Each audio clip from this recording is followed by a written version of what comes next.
Brexit. Now that the UK has officially notified the European Council of its intention to leave, what's next?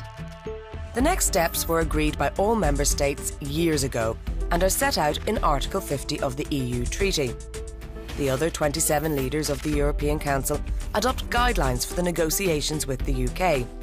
Those guidelines can be amended throughout the negotiations. The ministers in the Council of the EU, also meeting in an EU27 format, authorise the opening of negotiations.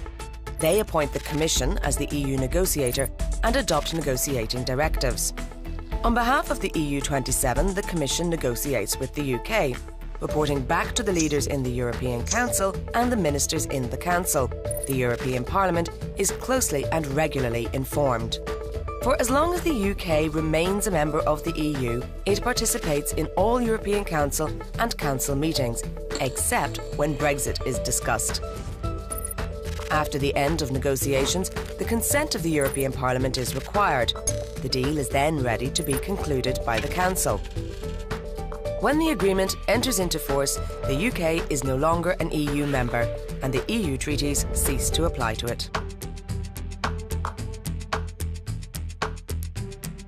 Find out more on the Council website.